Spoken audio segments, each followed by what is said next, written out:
가을 기척 냉장고에 넣어두지 않은 페트병의 물이 마시기에 딱 좋아졌습니다.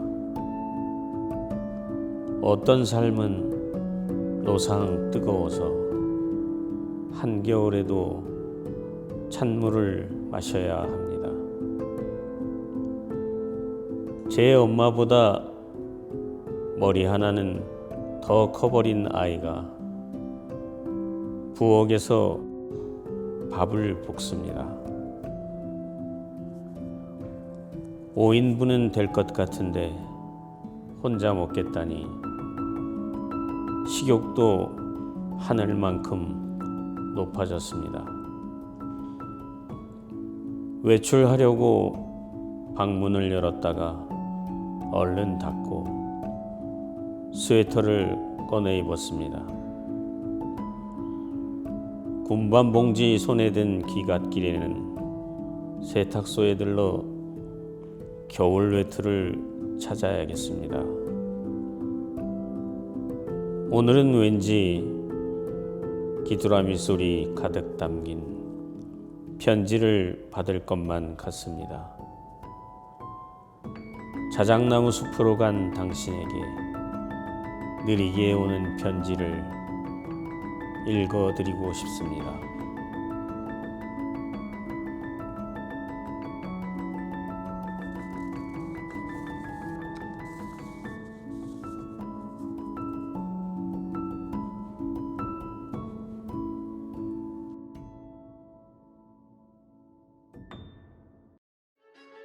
세상에는 많은 사연들이 있습니다. 아름다운 사연들, 애처롭거나 즐거운 일, 영원히 간직하고 싶은 사연들. 그 중에서 우리가 잊지 못하고 우리가 그리워하는 그리운 분에 대한 이야기를 지금 시작합니다. 누군가 그리운 분이 계신가요? 계시다면 어떤 분들이 그리우신가요? 그리움이 없는 사람은 없겠죠. 저도 그런 사람 중에 한 사람이고요. 저는 그리움하면 바로 떠오르는 분이 어머니입니다. 이런 자리에서는 어머니라고 말씀을 드리지만 제 마음속에서는 엄마라는 호칭이 훨씬 정겹죠. 저에게는 그리움이 곧 엄마입니다. 어머님이 그립기 시작하시면서 살아가시는데 어떤 영향이 있으신가요? 그리움의 시작이라는 게 어떤 약간 애매한 표현인 것 같긴 한데 아무래도 제 마음속에서 어떤 그리움이 자리 잡힌 것은 엄마가 돌아가신 이유가 아닌가 그렇게 생각이 됩니다. 그래서 그런 일들로 사실 굉장히 많이 힘들었죠. 저도 앞에서 말씀드린 것처럼 그리움은 곧 엄마다. 엄마가 돌아가신 이후로 그리움이 시작됐고 지금까지도 그런 그리움은 계속 지속되고 있는 거죠. 간단한 본인 소개를 부탁드립니다. 제가 가장 어려워하는 질문 중에 하나가 당신 뭐 하는 사람이야? 이렇게 묻는 직업인데 물론 이제 제가 특별히 이뤄놓은 게 없기 때문에 더 그런 건지는 모르겠어요. 제 세대의 사람들이 평범한 삶을 살았다면 대부분 다 어려웠겠죠. 저도 이제 어려운 집안에서 태어나서 형제들도 많고 그랬기 때문에 노동으로 시작했고 어떤 기회가 생겨서 이제 글을 쓰는 직업을 갖게 됐는데요.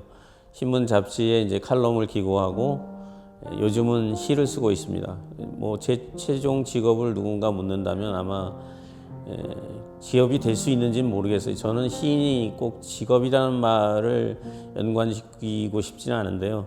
아마 그래도 사람들이 저를 기억하면 시인이라고 얘기하지 않을까 그렇게 생각합니다. 훗날 누군가에게도 그리움의 대상이 되실 텐데요. 어떤 모습으로 기억이 되고 싶으세요? 누군가에게 어떤 모습으로 기억이 된다는 생각을 사람들이 다 할지 잘 모르겠어요.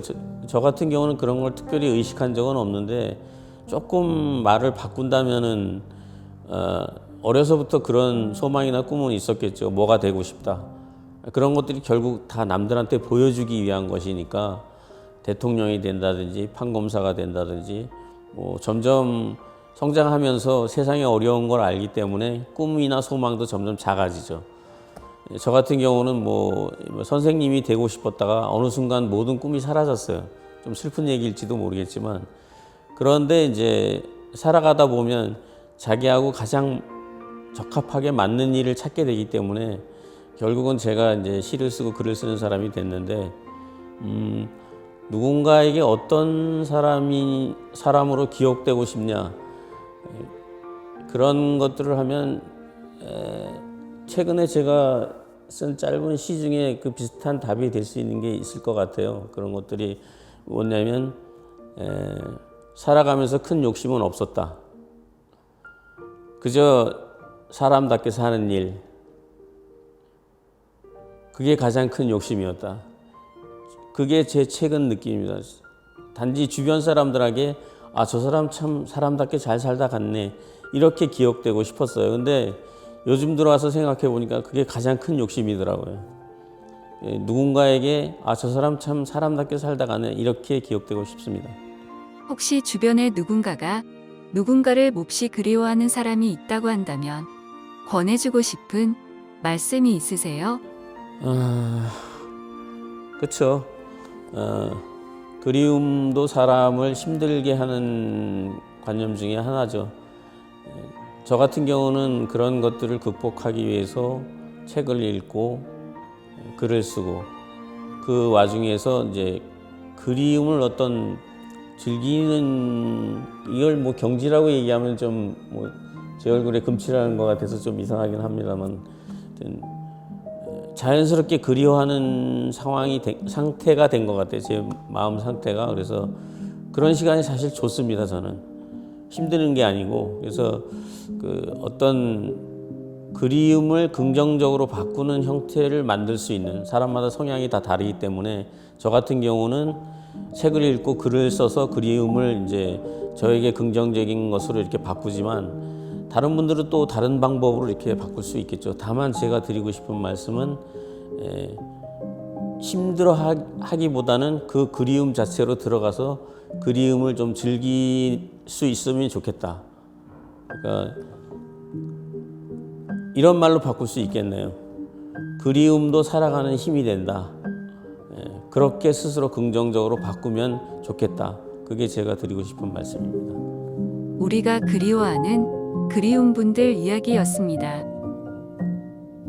헤븐 레터